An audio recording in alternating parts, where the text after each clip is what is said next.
Presentation of multicultural practices.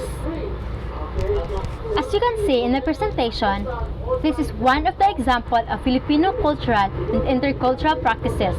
It is Filipino help one another, or popularly known as bayanihan. Filipino helps one another.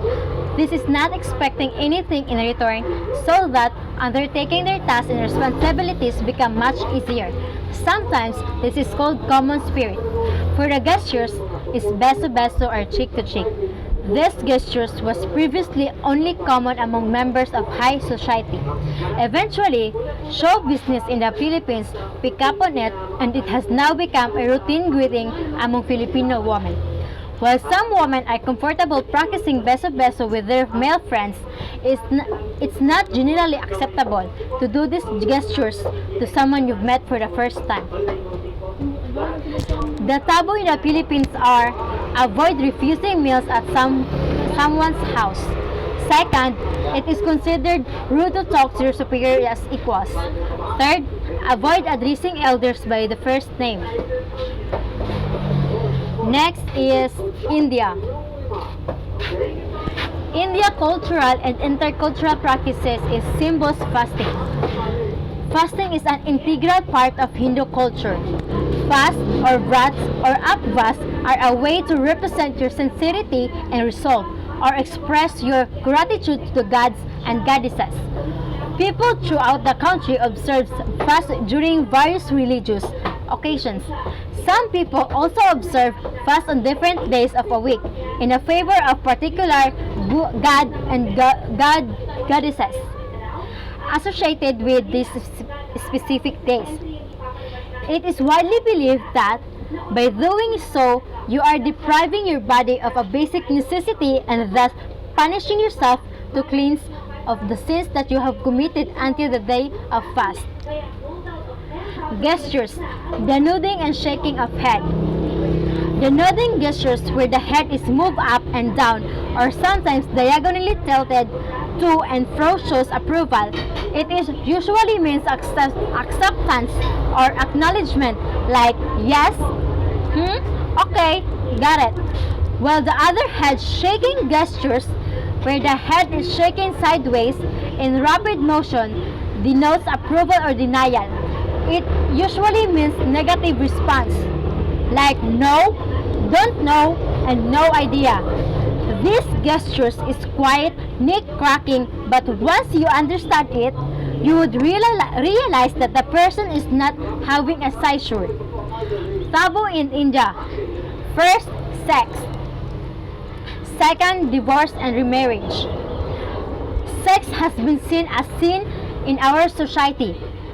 Talking about it or even harboring sexual desire is considered as shameful. Where the virility of men is a matter of pride, the sexual desires of women are looked down upon, essentially reducing women to object whose purpose is to satisfy the needs of her husband. And premarital sex is a sin for which you cannot recover. Second is divorce and remarriage. Being an abusive and sad marriage is considered better than getting divorced. It is always the women who seek divorce who are blamed for the end of her marriage. Because of this, it is a far easier for a divorced man to get married than a divorced woman. Next is Thailand. Thailand culture and intercultural practices is family matters.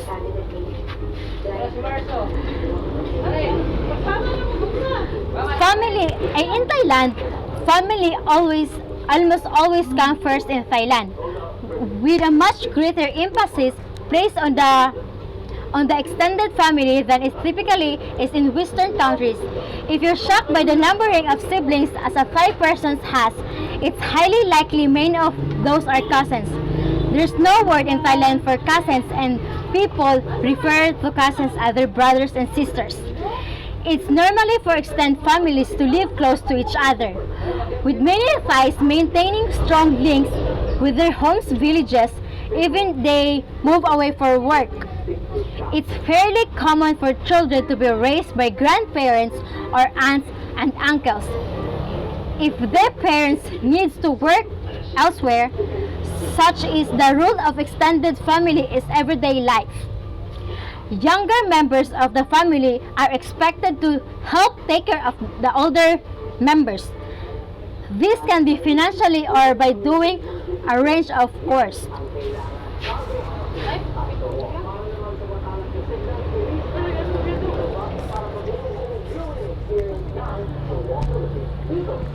Gestures of Thailand. Thumbs up. Thumbs up gestures is similar to giving them the middle finger, ultimately derogatory in nature. While adult is in Thailand today have adopted its more international meaning of approval or a job well done. It's still common for kids to exchange the gestures during a childish argument. Tabos in Thailand is never touch person's head and never step on money when you drop it accidentally.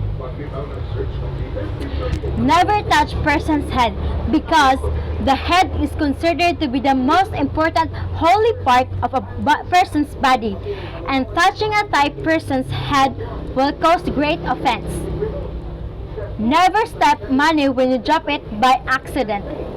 Since the king's head is depicted on all coins and notes, stepping on money to prevent it from rolling or blowing away essential meanings that you are stepping on the king's head. Next, Cambodia. Cambodia cultural and intercultural practices is sampot. Sampot is the traditional dress in Colombia. The sampot is the national garments of the kingdom. It is a form of sarong that is worn by men and women who are the envy of very ill-equipped, sweaty and uncomfortable traveler. The gestures is Burak Mothriya Buddha, putting down both the right and left hands at his sides with both palms facing the front. He sometimes sets across leg or stand up. This depiction is to ensure those who pray to Buddha also receive his protection. In this sense, it can be seen as blessing stance. Taboo in Cambodia. Interact with monks and dress too skimpy. Interact with monks. You're bound to see many monks while traveling in Cambodia, so you need to know how to interact with them or how not to interact with them. Rather, women especially should never touch a monk or hand anything to them. Even the monk's mother may not hug her son while he is a monk. Dress too skimpy. It's hot in Cambodia, but the temperature is no excuse for skimpy clothing. Modest dress is the rule, particularly for women. Although many tourists wear shorts, the local tends to cover as much skin as possible. Local men typically wear collared, short sleeve, and long pants. Although wearing shorts and t-shirts is fine for tourists, you should try not to cause locals to feel embarrassed by your attire. Avoid shorts, mini skirts, tight yoga pants, or other clothing that is too revealing.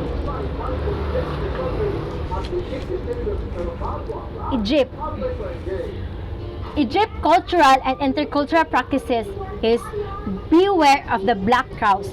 Most Egyptians don't like black crows. That's because they believe if a black crow stands on a house roof, something bad will happen to the house or its people. Most commonly, someone will die. Gestures. Gestures is Osbor Shawaya. It means patience is a virtue of many friends, and when the fingers are cupped together and the hands is slowly swinging up and down, Know that patience is required for you. Taboo. Taboo in Egypt. Never to-do list. Egypt is a country full of mystery, which attracts numerous tourists. It's an Arab Muslim country, and Egyptians tend to be very conservative with their own unique living habits, especially in rural areas. We will have to respect and comply with Muslims' customs and traditions when traveling Egypt. So, there are some taboos in Egypt, like do not wear sleeveless tops and short skirts or short on the street or in markets. Do not eat communal foods with your feet, with your left hand. Do not offer alcohol or pork. Do not touch during a conversation. Colombia. Colombia culture and intercultural practices is Colombia Festival. Colombians love to celebrate, and their folkloric festivals and carnivals are a clear example of this. These are usually multiple day celebrations that include colorful parades, costumes, impressive performance by local artists, and delicious local food. It is a great way to experience Colombian culture all at once, as you will be able to witness Colombian artists and music and try regional delicacies while mingling with locals. Gestures. So, as you can see in the presentations, so there's a picture about the gestures of Colombia. That is the gestures of Colombia. For example, I'm asking to my sister, where's my phone? But his response is so weird, like she was putting her lips, like giving me a kiss, and indicate a point with her eyes. So that is the example of gestures in Colombia. Taboo in Colombia are buy and take cocaine or drugs. You have to avoid making jokes about drugs or drugs consumption, as they will not be taken lightly. For Colombians, it's not a taboo to talk about this issue, but to be sure to approach it as a serious conversation, not as stereotype joke. Next, China. China cultural and intercultural practices.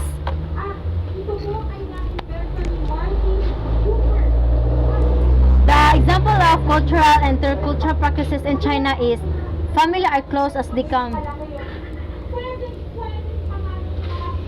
So, as you can see in the presentation, that is the examples of cultural in China. Next is gestures. Saying yes, that is the gestures of sign gestures of China. China is similar to Western world in that they note we are agreeing. However, while business people usually shake hands to seal a deal, this isn't done in China, where bodily contact between strangers is not considered quiet, so socially acceptable. Interlocking your last finger with another is more appropriate. And these hand gestures has additional meaning, God will, and a desire for the agreement to be long and fruitful. So, for the taboo in China is, if you clean your plates, the host will be offended because it is the sign that you didn't enough food.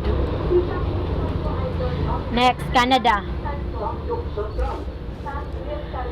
The cultural and intercultural practice of Canada is Canadian Thanksgiving. Canadians celebrate Thanksgiving on the second Monday of October. Canadian Thanksgiving is closely linked to the Harvest Festival, which is why it takes place in autumn, and it is very relaxed affair. There are no parades or or floats, but there is the warmth of Canadian friends that invite you over to stuff your stomach with turkey, sweet potatoes, and pumpkin pies. For the gestures is beckoning with index fingers. So you can see the pictures. She hip the way he signed the come here. He palm facing fingers facing face and index pointing straight up and making a scratching motion in the air. Taboo in the Canada is politics, sex, and religion. Politics. Politics is generally considered a mostly private matter in Canada. Voting is done in secret and Canadians have a legal rights to keep their political preferences hidden. Even after they leave the voting booth, as a result, who did you vote for can be a very presumptuous and uncomfortable questions.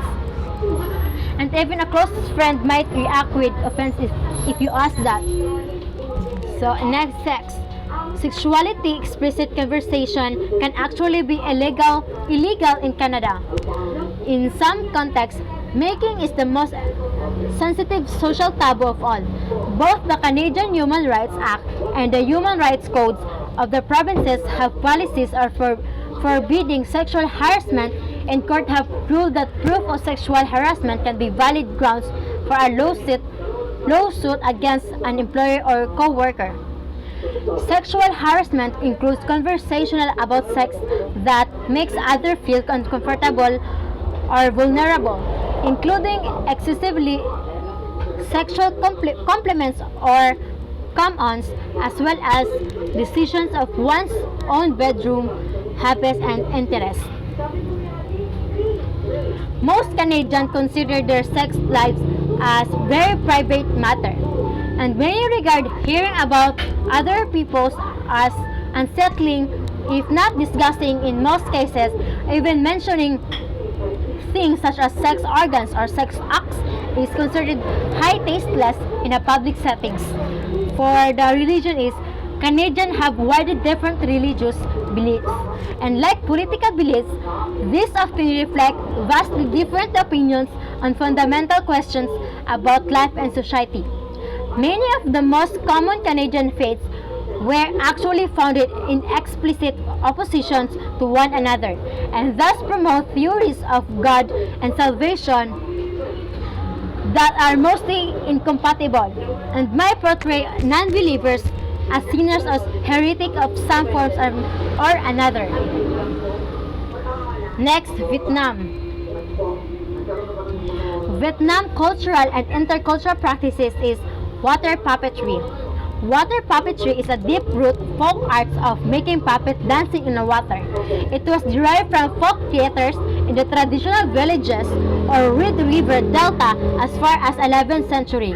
Water puppetry shows were often performed on the occasions or traditions festivals such as New Year's Days, harvest festivals, village festivals, or important days of the country. Due to the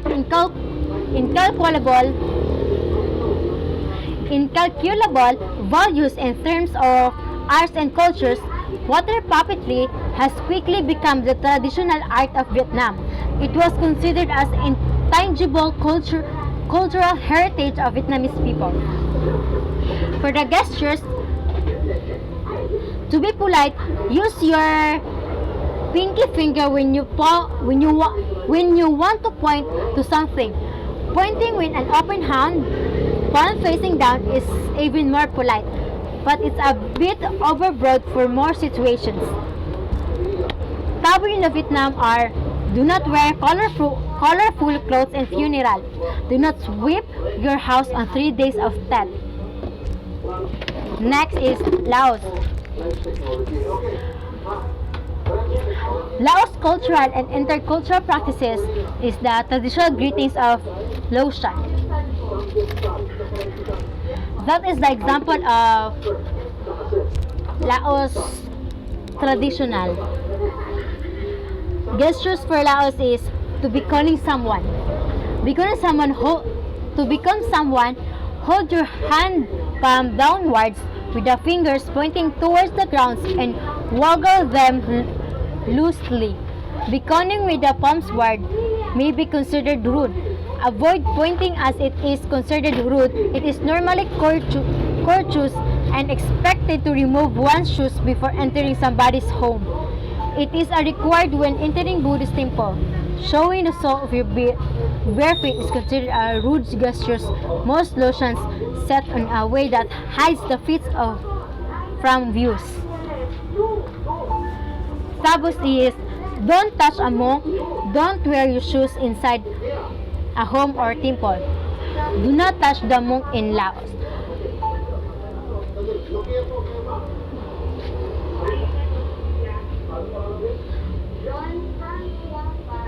People with I don't touch the allow people with your feet step over someone who's sitting the heights of rudeness in Lao culture. It is the same for accidentally kicking or brushing another person with your feet at a table. The best way to keep your feet on the floor, not tucked under you or on a chair or drop up on a table. It's a taboo. Avoid wearing your shoes in a home or temple of lotions. That is also a taboo in Laos. That's all. Thank you.